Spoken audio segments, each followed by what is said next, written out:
Welcome to Sterling on Cinemas, the YouTube channel where I give you the golden reviews on the gold and not so golden movies. Sterling on Cinemas. That's cinemas with an S. And today is one of those not so golden reviews on the story of the City of Gold, The Road to El Dorado, as part of the DreamWorks playlist. Before I begin, if you are new to this channel, don't forget to subscribe, click that bell, keep up to date with all things SOS so you can, keep up to date with all things SOS. Like, share, and comment on whatever good or bad you have to say about El Dorado, whether you've seen it recently or you remember the last time you've seen it and you have a very vivid opinion about this film. Alright, two con men, voiced by Kline and Kenneth Branagh, get a hold of a map to the lost city of gold, El Dorado. After stowing away onto one of the ships of the Spanish explorer Cortez, the pair escapes and eventually do find the city.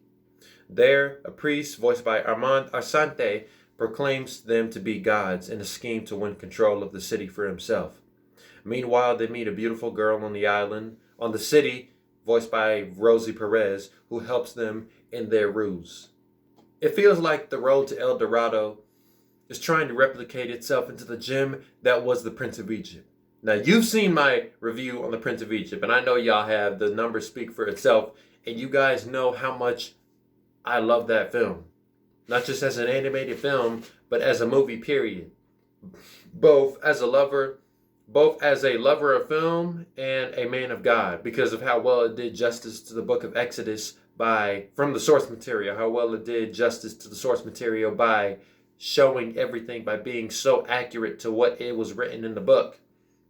It had such astonishing, powerful storytelling, amazing, groundbreaking visuals, and of course, a compelling arc. Now, the reality is that El Dorado tries to be everything that the Prince of Egypt is not. The reality is that El Dorado tries to be everything that the Prince of Egypt is not. The Prince of Egypt is not a failure. Therefore, I'm implying that El Dorado is. And just because this animated adventure possesses some of the same traits, like hot and spicy saturated colors and mesmerizing visuals, that doesn't make this more or just as timeless as the previous treasure. For starters, the story doesn't have a hook that keeps you attached, you know what I'm saying? But I guess I would say that the film relies heavily on how much the characters can entertain us as an audience instead of trying to serve us with a compelling arc. Because one thing I will say about the characters are the biggest criticism for me, because the characters in this film are treated a lot more like objects and cartoon characters in inanimate, flat, 2D, two-dimensional pieces. Now, just because they are doesn't mean that's how they should be treated or have to be treated. I mean, Ramses, the story of Moses in Egypt and the Promised Land, it was adapted into a 2D, traditionally animated film that blended that element with 3D animation, with 3D animated aesthetics. Now, that film is still animated, but they treat their characters like real people because they were real people. Now, I understand Tulio and Miguel might be fictional names, but if you are a history buff and you know the story of El Dorado, you know whether they're fictional or not. But regardless, these guys are treated like they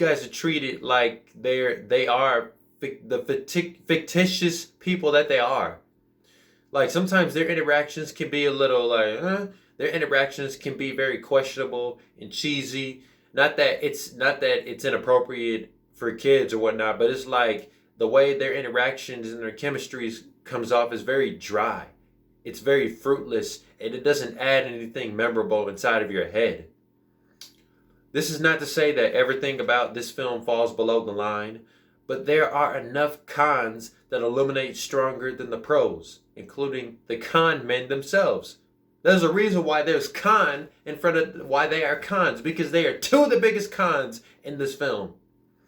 The one thing that they could have done to make Tulio Jones and Miguel voiced by Kevin Kline and Kenneth Branagh, which I know all of you know who Kenneth Branagh is. Three-dimensional characters was by adding the ulterior motives behind their desire to explore El Dorado. Because I understand if it were you, if you wanted to explore gold, you wouldn't have a reason, but you just want to explore gold because you want to see if it is real. Is it a myth or is it a legend? Is it a legend or is it sacred treasure? And you want to, whether your economy is suffering or whether it's thriving, you just want to get your hands on some gold. Now, for story's sake, they could have did something or have their ambitious expedition be driven by personal stakes within the city of Spain.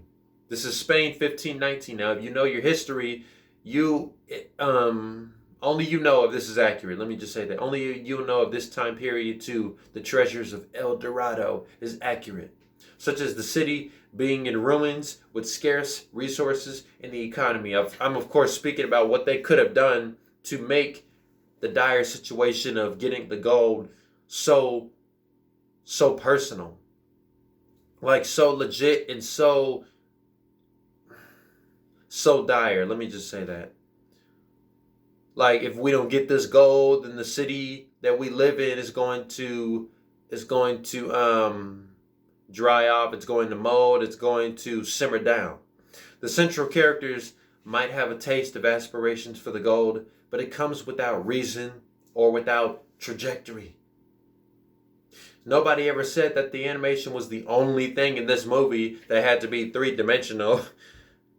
As far as the pacing is concerned, you won't hear me talk about pacing a lot in films because that's not something I focus on and that's not really a concern of mine. But when it comes to this specialty, in the words of Steve Rogers,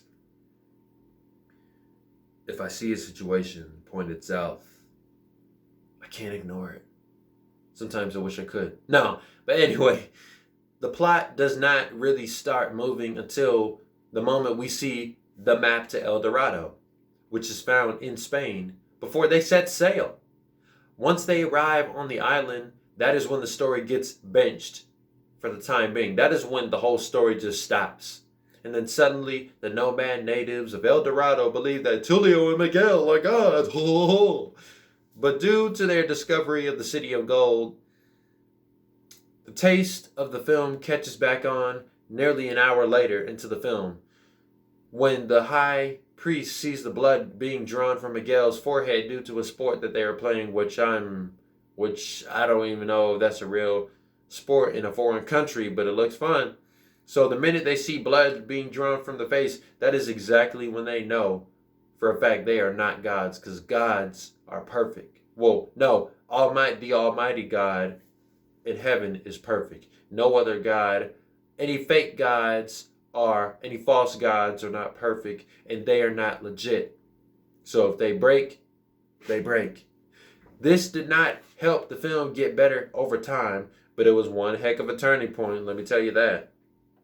Rotten Tomatoes gives it a 48% recommendation for El Dorado.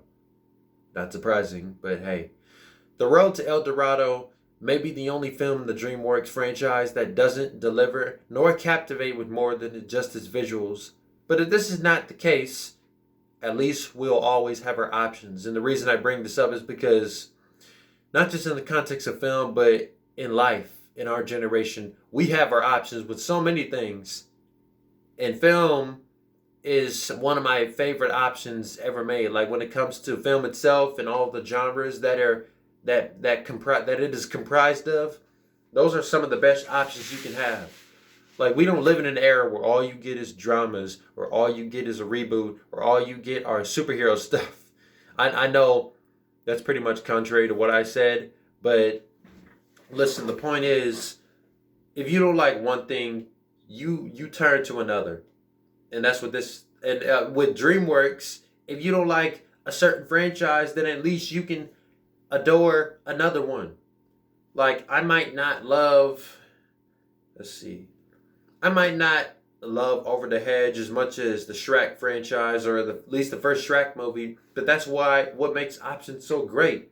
If you don't love one thing, you can always keep this one. If you don't love Shark Tale, you always got Kung Fu Panda. If you don't love Madagascar, then you always have Trolls. If you don't love The Boss Baby, you'll always have How to Train Your Dragon. If you don't love Rise of the Guardians, which I don't see how you win it, that's one of their best, then you always have The Croods. So, as far as El Dorado, I'm going to give it one of the lower ones on any review, and that's a 5.6 out of 10. So that is my review on it. It's not even okay. It's less than okay. This film is just mediocre. I don't like it. I don't hate it, but I don't like it. So 5.6 out of 10. That is my review on The Road to El Dorado. If you have anything good or bad to say about the El Dorado, which again, I said this on my IG Live review, but when you're young, when you're a kid, pretty much anything can entertain you. Let's just keep it a buck. No matter what is put in front of your eyes, as long as it is animated, as long as it is eye-popping and exuberant and colorful and alive and animated, if I just say that. As long as it is animated, a kid will enjoy it. So if you have kids and you show them El Dorado, they're going to like it. They're going to love it. They may not as love it as you because you understand what makes an amazing animated film, and they don't. Not because kids are dumb, because kids are not dumb, because they have to develop. But kids, sometimes when they see something glorious, they automatically like it. As long as they see something that is eye candy or hear something that is ear candy, whether it's like a tune or just whatever, or like the number of gold they see in this movie, that's eye candy. They love taking that in. But anyway, you can let me know whatever good or bad you have to say in the comments below, and I'll see you guys next time, tomorrow.